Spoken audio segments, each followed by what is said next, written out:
It's hard to mind. Good morning, and thank you for joining me for this 8th episode of Sunday Brunch with Luke.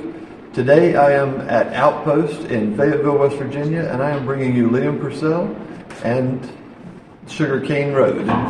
Go ahead.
My name is Liam Purcell. I come from Deep Gap, North Carolina, down next to Boone, and I play the mandolin, do a lot of singing, songwriting. My name is Teddy Kent. I come from Birmingham, Alabama. I play upright bass in this band about a year. I'm Zach Vickers. I come from Appalachia, Georgia, now Johnson, Tennessee, and I play banjo. I'm Ari Silver. I'm originally from River Falls, Wisconsin, and I also live in Johnson City, Tennessee, and I play guitar. So, how did you get started? I've seen several interviews overnight.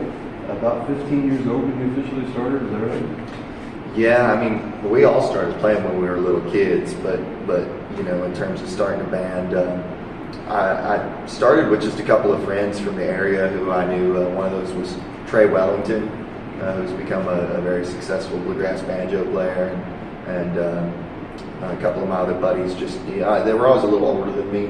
I was probably 12 or 13 when we played our first little gigs in town, fundraisers or the local church picnics, stuff like that. And then when I was about 14 or 15, we started getting our first regional festival gigs, and playing further out and further out. And bluegrass is great because the festival community is so strong. They really like encouraging young talent. So we got a lot of slots that we may not have deserved musically at the time, but I like to think we were doing stuff that was pretty cool and already writing our own original music at that point. And that group of guys I was playing with when I was just about middle of high school age, they were all going off to college. They were 18, 19, 20. So we all kind of went our separate ways, but I got their, approval to kind of take the band and make it my own, keep it going with different people. So it's kind of what brought all of us together. We've all met through the music industry. Like Zach and I played on the bluegrass circuit with a number of performers, and we met through that. And, Johnson City's not too far from Boone, where they went to school.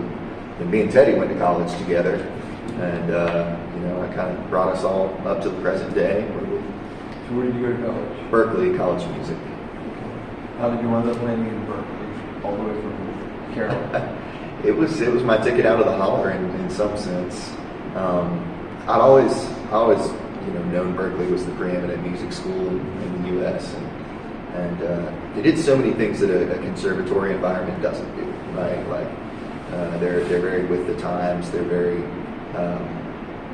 open to people coming and doing their own thing.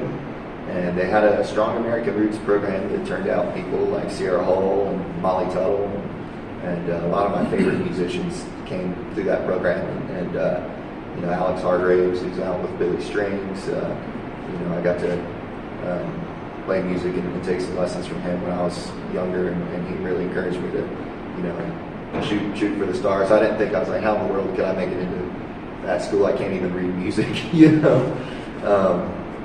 But turns out I just applied at a really good time, and they needed some more people for their roots program. They didn't have anybody that played banjo, and I'm no banjo player like Zach, but I could get the job done, and I wound up getting a full scholarship up there. Did I see online that you had won an award in banjo, fiddle, and mandolin? Banjo, guitar, and mandolin. Yeah, okay. Yep. So I got one for the drum. Yep.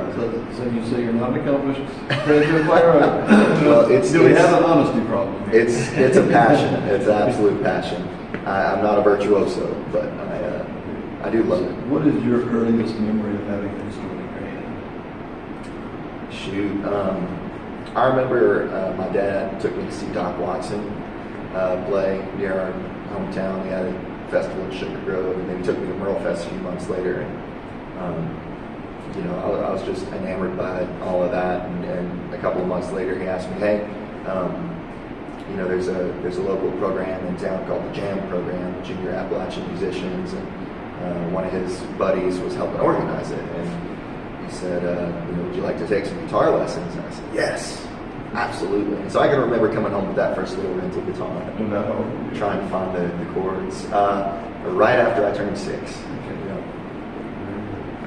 I always wonder how everybody gets the first cuts of teeth on music. Yeah. I've seen pictures of Ari with a guitar when we were probably, 3, 4? About four or five is when I, like, my earliest memory of having one placed in my hand. But Tell me, all about you. Tell me how you got started and what. I'm trying to think where did we get? So I've grown up around music as long as I can remember. As we were saying too, I think I remember getting my first guitar when I was about 4 or 5, but I think I just played the strings open for a few years over different songs, and I think I remember anything from bluegrass to Eric Clapton records going in the house, and was just playing the strings open. But I really started diving into it more when I was 8 years old. My dad's a musician. He was I would always hear him playing music around the house, and he actually used to tour back in the day, and he still plays all the time now. But I'd always hear him play around the house, and he started teaching me more bluegrass, and he does a lot of, I was raised on a lot of bluegrass, Americana, classic country, and I also was a lot of rock and roll music too. That's my other side of me in addition to bluegrass and country. But that's when 8 years old is when I really started diving into learning how to play, and I was learning a lot of rock and blues and that sort of style for a little bit, and then come middle school, I started really diving into bluegrass rhythm and flat picking, and I played this song last night that was very blues. I'm trying to remember the name of it. It works both ways. Yeah, it was a song I heard one of our favorite bluegrass bands, Mountain Heart. They did a live album back in the mid-2000s, I believe, and I heard them do this song, and I was just like, I love this song. It's just so fun. Shout out Jim Van Cleve. And it's a lot of fun song to play. Fun to play with these guys. Everybody very would much. that. there was the harmony, the way you all harmonize together, the way you fit together it's nice. I appreciate You that. don't hear that all the time. So I was very impressed with it. I was a little bit surprised when you pulled out the blues song. I wasn't quite expecting that. That was very impressive. And I was telling a friend the other day that I'm missing some good blues music. So that was kind of a little appetite filler there. Big fans of classic blues and all kinds So of. who else have you played with? Here, Liam said that you played with some other. So, well, in addition to me and my dad grew up playing together. Actually, I've performed ever since I moved down to Tennessee. I've gotten to play with folks. Valerie Smith, an amazing songwriter, singer on the bluegrass circuit. Me and Zach both actually toured with a singer based out of Kentucky named Dave Atkins. So Dave Atkins of Mountain Soul. We were with him for a few years. Three and a half years. We had a blast doing that. But shout out Dave, love Dave. He's one of the best singers. What's he doing Yeah. now? He's still touring. He's still out there, still doing it. touring. Yeah, they're still I was texting him this morning, actually. they're crushing it. They're crushing it. So tell me more about you. I'm sorry. Yeah. Well, just going off the theme, Yeah. banjo was not my first instrument. My first instrument was keys, piano. I started playing at church and taking lessons around. Don't be mad at me, Mom. I think it was like 5 or 6, Oh, wow. and then all the way up till 13. And then I found this beauty. And I was like, I don't want to play piano anymore. I'm gonna go be cool and play banjo. And did that for a while, and I really just played in church a whole bunch. Played with my family. We toured around North Georgia and South Carolina a whole Was bunch. that Family Church Band group? Mhm. What was The the name? Vickers family. What was it? Vickers family. Vickers family. The Vickers family. I think the I- Facebook page is probably still up I'm there. sure there's a couple of good Well, photos. of super. you. I think we need to find that. Yeah. There's probably out there. I grew up in a church where we had a lot of musicians coming and going. So I know the church band lifestyle. I actually played drums in the church band. No. So yeah, I've got my time in on the church too. Yeah. I'm the black sheep of the family, the preacher's kid. Yeah. What everybody's like, don't hang around. Typical PK. God, I was gonna say PK. Yeah, typical PK. So your earliest instrument? Yeah, you were 5 or 6? That's Yeah. the first time you ever sit down at the piano or anything? Roughly around there, yeah. I And probably they let you sing it all your life too. Yeah, I just always sang in the choir or sang with the specials with Mom and Dad. So any church, it's been a long time since I listened to that style of music. Any influences that your parents kind of followed or anything that I might recognize? Country gospel groups? The Perry family, Okay, I've heard the that. Isaacs, Isaacs, of course. the Homeland Boys, if you don't, they're real specifically Georgia and then like Alabama, Texas Probably a group. little far south for me. The Marksmen, Yeah, I've heard that one. those would be one. And the Perry family, the Marksmen, and the Homeland. My dad used to be in the Homeland Boys. Okay. And then the Perry family's from the Monaco, where I'm from. And then the Marksmen, they're about 5 minutes away from my parents' house right now. So. Take it away. I played drums in a church band too. Did you? Yeah. Okay. Yeah. That I'm was sure like you were my better at first- it than I was. Well, it was my first ever like professional sort of I was never gig to professional. do. I mean, it just like felt professional, you know. Like first time putting in-ears on and playing like to click tracks and stuff. Very like contemporary. But I started on drums. It was my first instrument. And Home breathing. yeah, I'd say that and tuba at the same time when I joined the band. And I played piano lessons like everyone else did. That was around like 10 years old, but I never took off with it much. And I also sang when I was a kid a lot, but like after puberty hit, and like it's like your whole body just changes, and I just never was able to pick it back up again. Because I was a soprano 1. Okay. I sang like really high notes, just a lot of I like. can't see you reaching that. Not anymore. Not anymore. I pretty much have a bass voice now. But I played tuba throughout 6th grade, and I wanted to play drums. That was like what I wanted to do. I wanted to only play drums. And would not let me play drums because I was the only person who could play tuba. After ninth grade, they were like, you can join the drum line if you play tuba for all throughout middle school. So I sacrificed my social life in middle school to become on drum line in high school because playing tuba does not grant you much equity in social. I think I understand what you're saying. Yeah. So I pretty much quit tuba to go play bass in a jazz band. I remember my band director giving me Billie Jean as like the first bass line. That was hard to play. And he's like, this will keep him wrapped up for about 2 weeks, you know. Come back 2 days later, riffing Billie Jean with the middle school jazz band. That was love ever since. You know? That's awesome. I wish last night when it was happening, I was like, man, I'm not going to remember this song.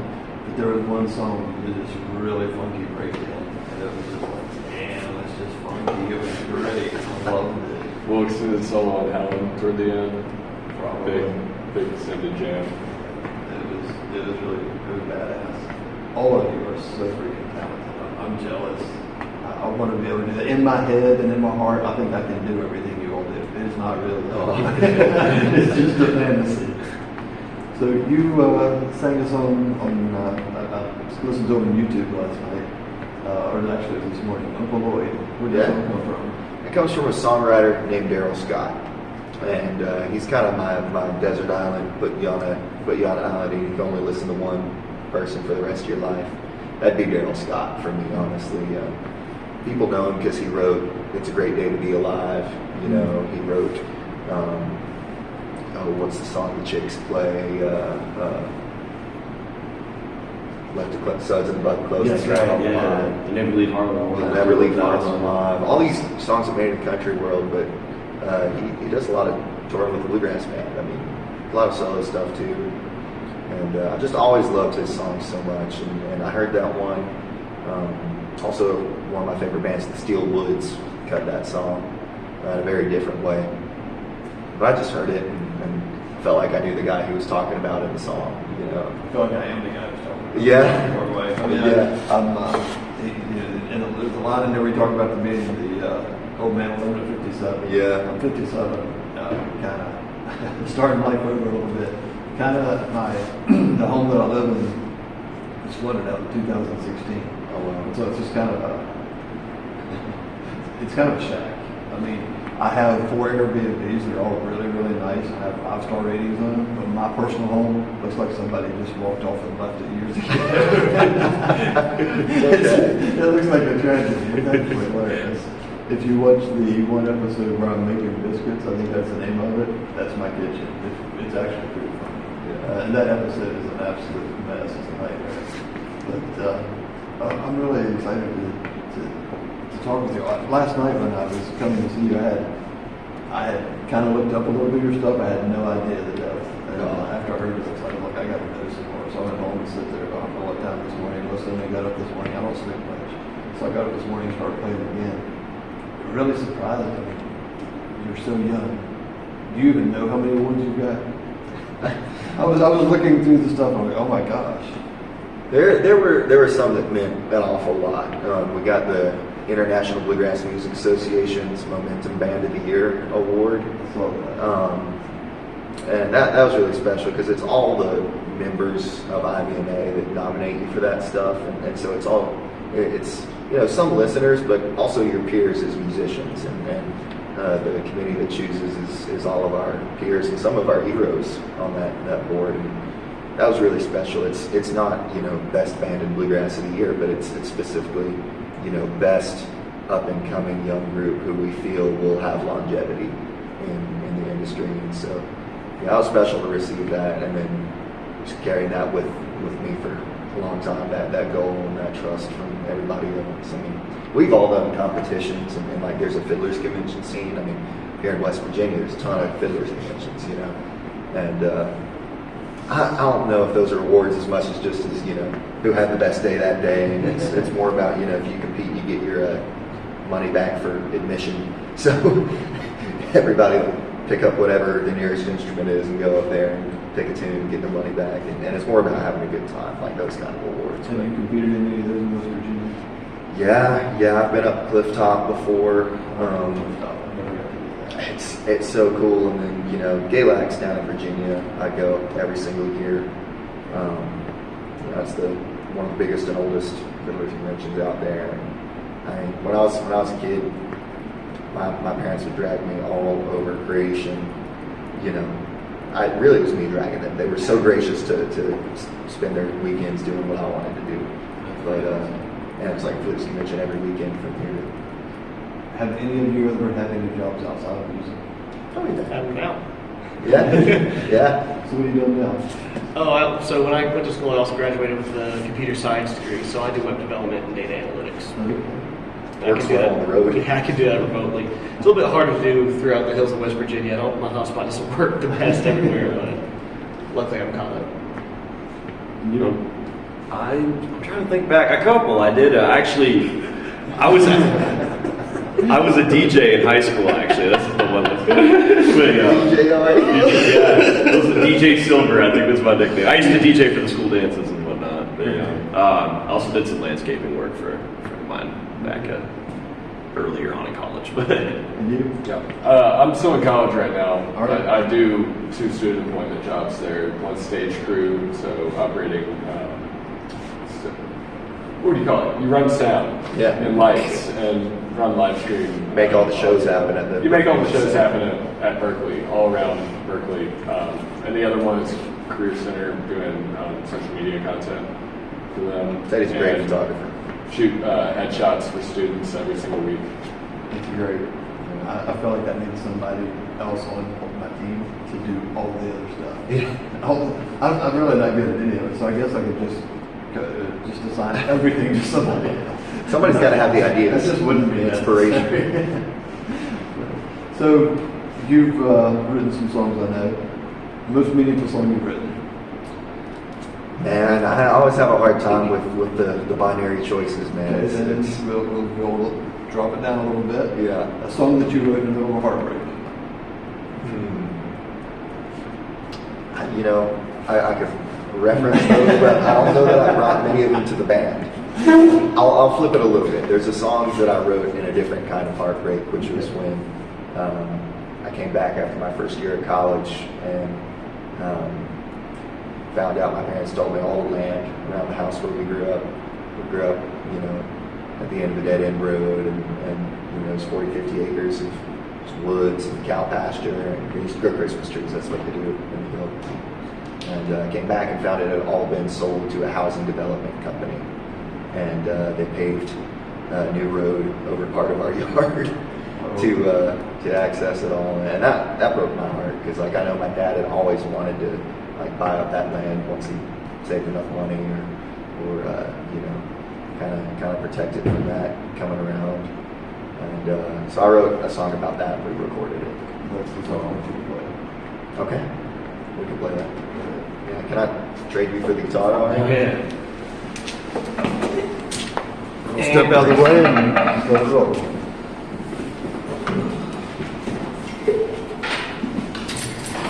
You know, I don't know if it's lighting, supernatural lighting, but I was looking down at my mansion. This thing is filthy right now. I need to wash it. So this song is called One Man's Dream. We put it on an album of ours. And, you know, thankfully, the dude ran out of money after building a couple of houses. So, you know, there's still a lot of land left. But in that moment, I was just feeling, you know, a loss of place, like a loss of, you know, the way I grew up, mountain people's way, you know.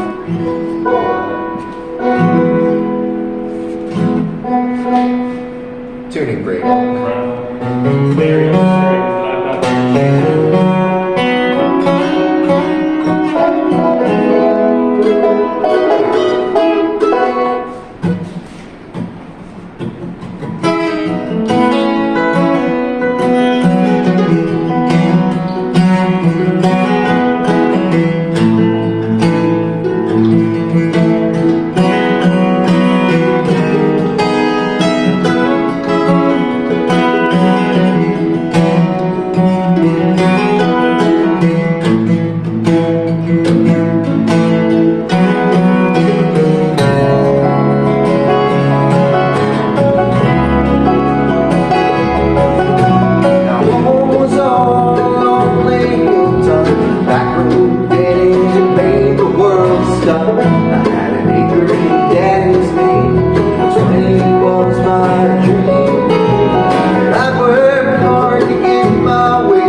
So where do you head next? You should head to Snowshoe tonight? We're headed up to Snowshoe. We played 48 Festival up there back in June or July of 25, and that was the first stop on our 45-day summer tour. It's the longest tour we've ever done. We were all in the van and trailer for a month and a half, and it started right there in Snowshoe, and they invited us back to do a pre-party for the festival tonight, so that's where we're headed next.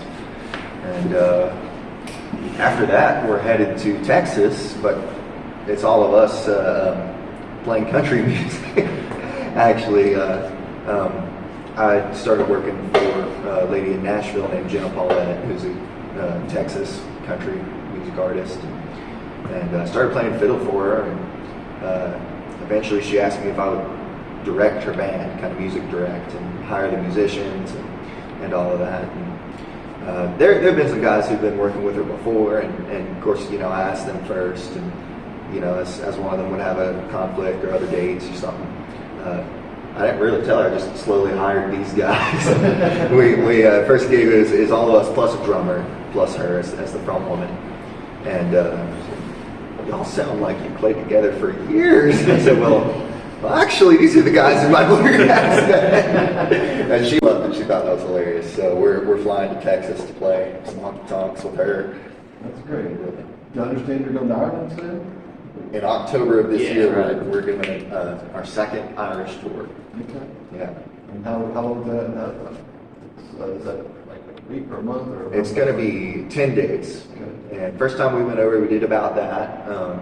First time we went over, our buddy Uri brought us for the Westport Folk and Bluegrass Festival.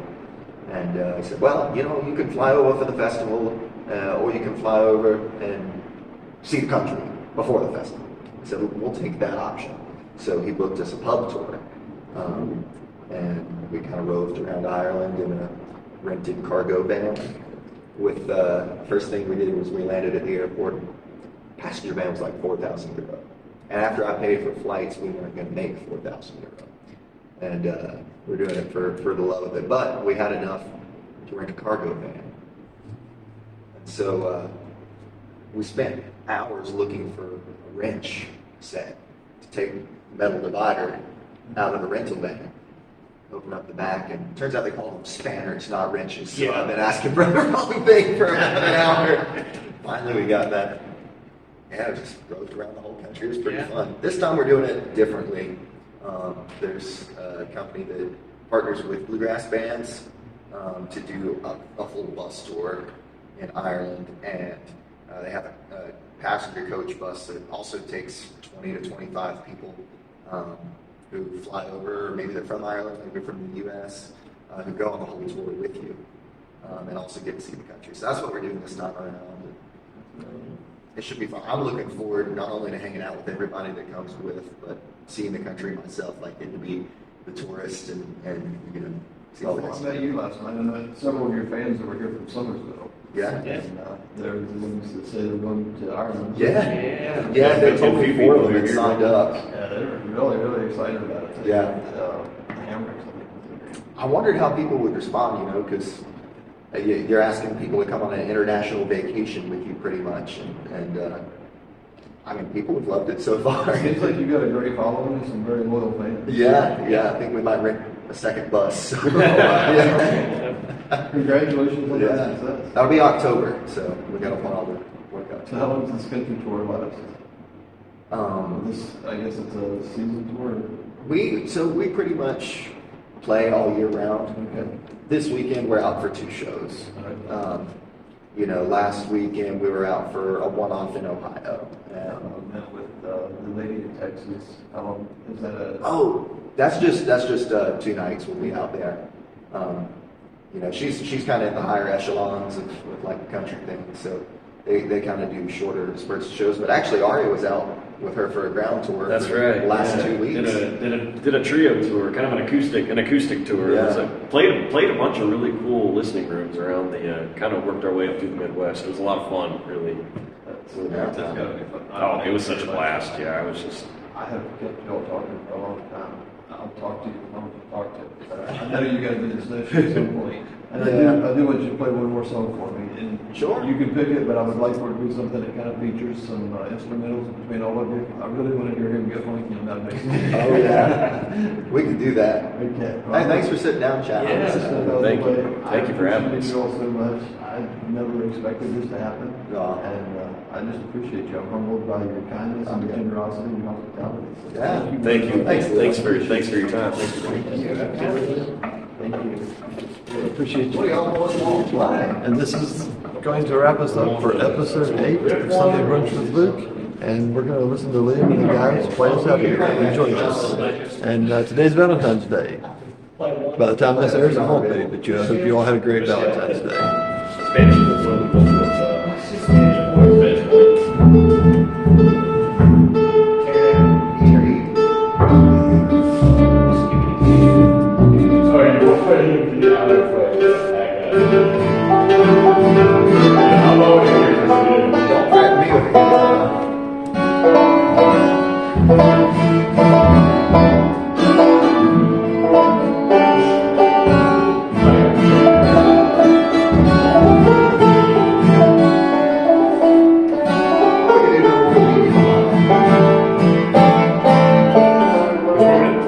You want something with some singing and playing, or just Whatever you want to do. Let's burn an E&D. Oh, all right. We usually plan much better than this. No, we don't. I didn't write down a single question. We don't play. We don't do a lot of editing either. Yeah.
kill me fast or blues song.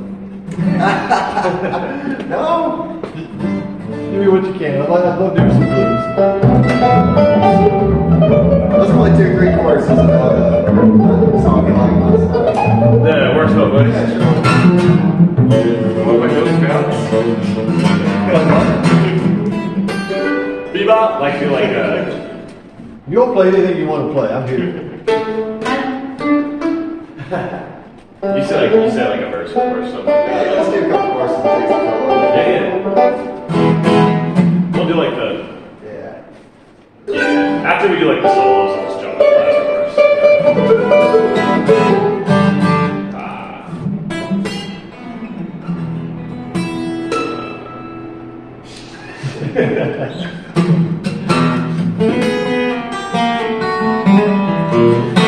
Say, baby,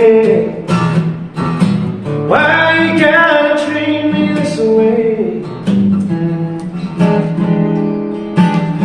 Hey, baby, why you gotta treat me this way? You know the wrongs don't make it right. I understand it works both ways.